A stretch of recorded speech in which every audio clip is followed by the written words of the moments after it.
From a wife whispering, "Don't leave me," through frostbitten lips as rescuers walked away, to a husband who reached safety only to climb back into the death zone for one last try. But first, the pair who chased glory without oxygen, believing love and will could conquer the thin air that devours the living. It was May 22, 1998, on the northeast ridge of Mount Everest at 8,848 meters. The summit pyramid glowed amber in fading light, shadows already pooling in the couloirs below. Two figures stood on the roof of the world, gasping in air that held 1/3 the oxygen of sea level, the kind of thin, starving atmosphere that begins killing brain cells within minutes.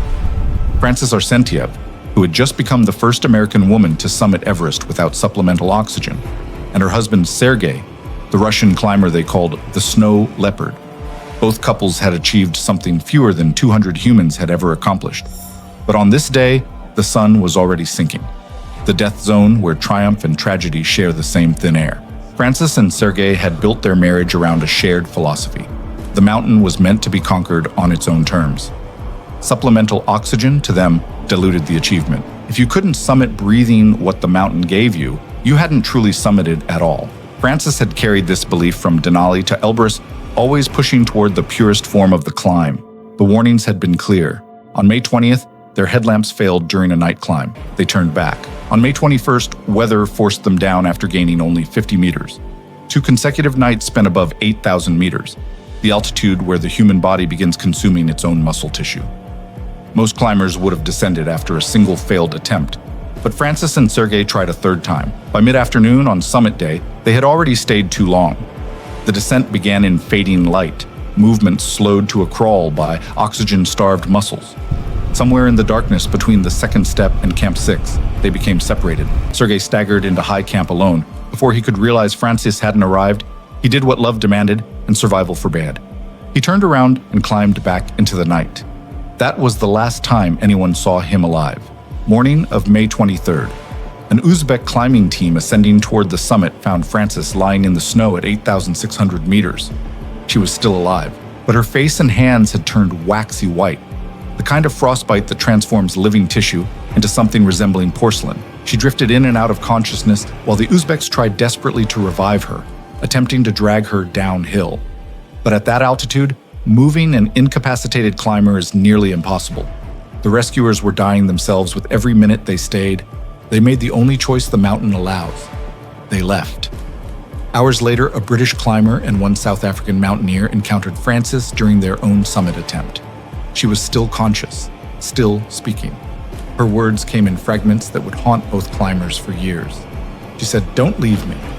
Why are you doing this to me? I'm an American." The conscience didn't allow both climbers to move on, so they abandoned their summit immediately. For over an hour, they fought to move her, carry her, find any solution that didn't end with walking away. Francys's body had shut down completely. Her limbs wouldn't respond. The temperature was dropping. If they stayed any longer, the mountain would claim them too. They descended while she begged them not to. Francys Arsentiev died on May 24th, 1998, in the same position where they left her. One arm outstretched toward the sky, her face peaceful beneath the frost. She had survived nearly 2 full days above 8,600 meters without oxygen, shelter, or rescue. Climbers who passed in following weeks gave her a name that was still echoed through mountaineering history: Sleeping Beauty. About a year later, Sergei's body was discovered, lower on the mountain face, his distinctive purple suit visible against the snow. His ice axe and rope lay scattered nearby. The evidence was unmistakable. He had fallen while trying to reach his wife, though he'd made it to safety, then voluntarily climbed back into the death zone knowing the odds. For 9 years, Francys remained visible from the climbing route, a frozen landmark that hundreds of mountaineers passed on their way to the summit. In 2007, Woodall returned with an expedition whose sole purpose was to give her a proper burial. He wrapped her body in an American flag and moved her to an undisclosed location off the main route. He later said he'd thought about her every single day since leaving her in 1998. The mountain had forced an impossible choice. 9 years hadn't loosened its grip on his conscience. They climbed without supplemental oxygen because they believed purity meant connection, that meeting the mountain on its own terms was the only honest way to climb. But Everest does not negotiate terms. It takes what ambition offers and returns nothing but silence. October 2nd, 1979, on the southeast ridge of Mount Everest at 8,300 meters. The afternoon sun had already disappeared behind Lhotz's shadow, leaving the upper slopes in that blue-gray twilight that precedes killing cold. A woman sat down in the snow, leaned against her backpack, and spoke 2 words. Water? Water. Before she stopped speaking entirely. For the next 3 years, every climber ascending the standard south route would pass within meters of her frozen form, still sitting upright, eyes open, hair streaming backward in the eternal wind, 100 meters above Camp 4. Her name was Hannelore Schmatz. She had just become the first woman to die on Everest's upper slopes. The summit she'd reached less than 20 hours earlier now meant nothing at all. Hannelore and her husband Gerhard were not casual mountaineers chasing bucket list summits. They were serious German alpinists who had spent nearly a decade building toward this single objective. After summiting Manaslu in 1973, they'd applied for Everest permission, a process that in the 1970s required years of waiting and impeccable credentials. When approval finally came, they spent 3 more years sharpening their high-altitude skills on Himalayan and alpine peaks. By the time they established base camp in September 1979, they had done everything right. Preparation, acclimatization, route knowledge, all of it pointed toward success. Gerhard led the expedition at age 50, which alone made history. When he stood on the summit on October 1st, he became the oldest person to ever reach the top of the world. He described the conditions between the south summit and the true peak: steep terrain, unstable snow, steps collapsing with each footfall. Recognizing the danger, his group didn't linger. They descended carefully, reaching the South Col before nightfall. Gerhard survived because he understood a rule that Everest enforces without exception: late summits demand immediate retreat. Hannelore summited the following day with American climber Ray Genet and a small team including Sherpa support. By the time they stood on top, the sun was already sliding toward the horizon. In the death zone, every hour past noon compounds exhaustion with dropping temperatures and fading light. The mathematics of survival begin working against you. They began their descent knowing they were behind schedule. Somewhere around 8,500 meters, darkness caught them. The Sherpas, including Sungdair, who would later pay for his loyalty with permanent disability, urged them to continue moving. Keep walking, reach Camp 4. The South Col was close enough to save them if they simply refused to stop, but Hannelore and Genet were beyond exhaustion. Their bodies screamed for rest. Their oxygen-starved brains told them that stopping would help, that a few hours of sleep would restore enough strength to continue. They decided to bivouac on the open slope. No tent, no shelter. Just trust that they could survive until morning. The mountain does not negotiate with exhaustion. Ray Genet died during the night. By dawn, his body had frozen solid. Hannelore was still alive, barely, when the Sherpas roused her for the final push to Camp 4. They began descending together, moving with agonizing slowness across terrain that healthy climbers cover in under an hour. Then, at 8,300 meters, Hannelore stopped. She sat down against her pack, asked for water, and refused to move again. Sungdair Sherpa stayed with her long enough to lose most of his fingers and toes to frostbite. He could have left immediately, but he chose to remain with the dying woman until remaining meant sacrificing parts of himself. When he finally descended, Hannelore Schmatz was dead. Her body did not disappear. The rope still connecting her to an anchor kept her upright, sitting in the snow as if resting. For nearly 3 years, she remained exactly where she died, a frozen figure with open eyes, hair blown back by winds that never stopped, facing the valley below as though watching climbers approach. Mountaineers who passed her wrote about the encounter for years afterward. Some called her a ghost. Others said she looked peaceful. All of them understood what she represented, the exact moment when sitting down becomes dying. In 1984, a Nepalese police inspector and a Sherpa attempted to recover her body. Both men fell to their deaths during the effort. This marks 2 more lives claimed by a corpse that the mountain refused to release. Eventually, a powerful gust of wind snapped the rope holding her in place, which made her body tumble down the Kangshung face and vanished forever. After years as Everest's most visible warning, she simply disappeared, reclaimed by the same slopes that killed her. Her husband Gerhard returned to Germany carrying a record that tasted like ash. He had become the oldest man to summit Everest while his wife became the first woman to die trying to descend it. The expedition's outcome was split between triumph and tragedy, success and failure measured in the same frozen hours. He would later write about the conditions, the decisions, and the brutal mathematics of altitude. What he could not write was why she stopped when stopping meant death. Though She reached the summit believing preparation would protect her. But the mountain taught her that exhaustion does not read resumes, that experience cannot override a body consuming itself, that the distance between rest and death at that altitude is measured in seconds. May 20th, 2016, on the south summit of Mount Everest at 8,750 meters. Robert Gropel stood 15 minutes from the top of the world, watching his wife Maria collapse against a fixed rope she no longer had the strength to grip. On that day, the sky was flawless. No storm, no disaster, just bodies queued like commuters, and oxygen gauges ticking toward empty. He could summit and descend to meet her. Maria Strydom had earned a PhD in mechanical engineering before taking a senior lecturer position at Monash University in Melbourne. And her husband Robert was a veterinarian. They both met in 2003. And married, while they built a life around a singular mission: complete the 7 summits as vegans to prove capability, not ideology. By 2016, they'd summited 6 of the world's tallest peaks: Kilimanjaro, Aconcagua, Denali, Elbrus, Vinson, Carstensz Pyramid. Everest was the finale. Online critics mocked the vegan angle, insisting plant-based diets lacked the endurance fuel for extreme altitude. Maria told friends she wasn't interested in debate. She was interested in standing on top. They joined adventure consultants in early April, arriving at Nepal's South Col route with 44 days of acclimatization rotations planned. Standard protocol: ascend to Camp 2 at 6,400 meters. Descend. Repeat until the body adapts to oxygen deprivation. By mid-May, fixed lines reached the summit. Over 400 climbers flooded the mountain that season, the worst traffic in years. Bottlenecks formed at the Hillary Step like rush hour on ice. That May 19th, about 11 p.m., Robert and Maria departed Camp 4 at 7,950 meters with 3 Sherpas and preloaded oxygen bottles. Conditions were perfect. Clear skies, no wind. The kind of night that should write itself into triumph. But the pace slowed immediately. Climbers bunched at narrow sections, clipping and unclipping from fixed ropes while their tanks drained in stationary hypoxia. By the time they reached the south summit around 4:45 a.m. on May 20th, Maria's breathing had turned labored. Her oxygen gauge dipped low. Symptoms arrived in sequence: headache, nausea, disorientation.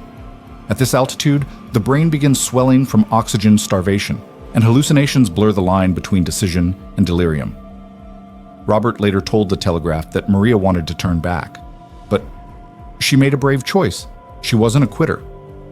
So only him pushed to the summit alone, thinking he'd catch her on descent, while the Sherpas confirmed her stability. Splitting the group in traffic made tactical sense. At 5:15 a.m., Robert stood at 8,848 meters. He would later say the view meant nothing since he didn't achieve that along with Maria. He turned immediately and found Maria at the south summit, collapsed. She'd waited 30 minutes without steady oxygen. Fluid was filling her lungs, pulmonary edema. Her brain was swelling, cerebral edema. He injected dexamethasone, the standard high-altitude medication. Sherpas retrieved extra bottles, so they began inched her down, 10 meters at a time. Maria slid on her stomach. Robert and the Sherpas dragged. By noon, they reached Camp 4, 31 hours spent above 8,000 meters, 20 of them without stable oxygen. She revived briefly. She ate, she spoke, and everyone taught they'd saved her. May 21st morning, Maria collapsed again near the camp's edge. The Sherpas then immediately radioed down for help, with unresponsive. Robert held her as she stopped breathing while she died approximately 6 a.m., with the official cause of death as high-altitude cerebral edema. They both had trained for everything: strength, endurance, nutrition, acclimatization. What they hadn't trained for was the math of the death zone, where one person's summit becomes another's weight, and waiting at 8,750 meters turns minutes into mortality. For all their preparation, neither realized that proving a point requires being alive to make it. On Everest, even choices that seem sound can leave you holding someone you love as their breath disappears into air too thin to carry it back. It is May 22, 2019, somewhere above 8,000 meters on Everest's southeast ridge. The line of climbers stretches so far it resembles commuters queuing for a train, except this queue exists where human cells are actively dying. Among the hundreds clipped to the same fixed rope, a couple in their 50s from Thane, India, inches forward, burning oxygen while standing still. In 12 hours, only one of them will descend alive. The cause won't be a blizzard or a crevasse fall. It will be something far more preventable: waiting in line. Anjali and Sharad Kulkarni are not sponsored athletes or wealthy thrill seekers. Sharad runs an advertising agency in suburban Mumbai. Anjali has spent decades as a trekker and mountaineer, building experience across progressively harder peaks. Their dream is the 7 summits, the highest point on every continent, a goal they begin chasing after turning 50. Most people that age plan retirement portfolios. They plan acclimatization rotations and oxygen caches. By 2018, they have already summited Kosciuszko in Australia and Kilimanjaro in Africa together. Everest is the culmination of 25 years of preparation, not a bucket list impulse. This matters later when people question their judgment. The 2019 Everest season is a perfect storm of greed and logistics. Nepal issues a record 381 permits for the south side alone. A narrow weather window compresses nearly everyone's summit attempt into the same 72-hour period. The result is captured in a single photograph by climber Nirmal Purja, hundreds of bodies nose to backpack on a ridge where every additional minute subtracts time from survival. That image will become the symbol of the year Everest transforms into a queue. The Kulkarnis follow standard protocol through their outfitter, Aran Treks. Base camp rotations progress to camps 1, 2, 3, and finally camp 4 at the South Col. From there, climbers clip into a single fixed line shared by almost everyone attempting the summit. Pace is not individual. The crowd dictates it. On the morning of May 22nd, they depart for the top. Anjali is 54. Sharad is 60, aiming to become the oldest Indian to summit Everest. According to expedition logs, they both reach the summit that day. Anjali achieves what she has trained 6 years to accomplish. She stands on top of the world. The problem is not the ascent, it is what comes after. According to their son Shantanu and organizer Thupten Sherpa, Anjali gets caught in a traffic jam both ascending and descending. She has to wait for hours to reach the summit, then wait again to descend. That means extended exposure in the death zone, clipped to a rope, mostly stationary, consuming bottled oxygen and burning energy while her core temperature drops and her brain starves. Think about the mechanics. At this altitude, movement is barely sustainable. Standing still accelerates deterioration. Oxygen still depletes, muscles still cool, decision-making still deteriorates. One guide reports that another Indian climber that same week is stuck in traffic for over 12 hours and dies of exhaustion. This is not an isolated incident. It is systemic failure disguised as bad luck. Sharad's official biography notes that he summits Everest on May 22, 2019, at 60 years and 6 months, becoming the oldest Indian to reach the top. It also notes something blunt. He loses his wife Anjali during the descent under the Hillary Step, where he abandons her after her death. Thupten Sherpa tells journalists that Anjali cannot move down on her own and dies as Sherpa guides bring her down. She's alive when they begin evacuating her, then deteriorates into fatal exhaustion somewhere above Camp 4. The repeated cause across all reports is delay, not weather, not avalanche, a human traffic jam in the place where human biology has an expiration timer. From the family's perspective, Anjali is a mother, a wife, a partner in a decades-long dream. Shantanu tells media outlets his mother trained 6 years specifically for Everest. Imagine receiving the news that she dies not because she falls or gets lost, but because there are too many people in line. That detail transforms tragedy into something that feels preventable, which makes it unbearable. In that same week, at least 7 climbers die on Everest. Several of them, Anjali, fellow Indians Kalpana Das and Nihal Bhagwan, American Donald Lynn Cash, are all reported caught in long queues, then succumb on descent. Keshav Patil, who organizes another Indian expedition, tells AFP that Bhagwan is stuck in traffic for more than 12 hours and dies exhausted. The pattern is undeniable. Too many people, too narrow a window, insufficient regulation. Nepal's government faces global criticism for issuing permits without stricter experience requirements. Officials argue that weather windows dictate crowding, but the image of that single file line in the death zone becomes proof that something fundamental has broken. 4 years later, Sharad returns to Everest and summits again in 2023. He tells Indian media it is a tribute to his wife, an effort to realize the dream they started together. He goes on to complete the remaining 7 summits alone: Aconcagua, Elbrus, Denali, Vinson. For some, this reads as devotion. For others, it raises questions about whether finishing the list is healing or whether it is the only way he knows how to process surviving when she does not. Anjali Kulkarni spends 6 years preparing for a mountain that does not kill her with difficulty. It kills her with delay. She proves she can reach the summit. What she cannot do is descend faster than the line in front of her allows. On Everest, success and survival are not the same currency. She exchanges one for the other in a queue above 8,000 meters, waiting for people ahead of her to move so she can live. For all their preparation, neither of them realizes that the summit is optional, but the crowd is mandatory. Sharad survives to finish their dream alone, standing on peaks his wife will never see, carrying the memory of a day when reaching the top means nothing because the way down is already full. Anjali believed experience and training would protect her, yet the mountain does not grade on preparation. It grades on time spent in the death zone, and traffic jams turn minutes into mortality. If you have made it this far, thanks for watching. Don't forget to like and subscribe. I'll see you in the next video.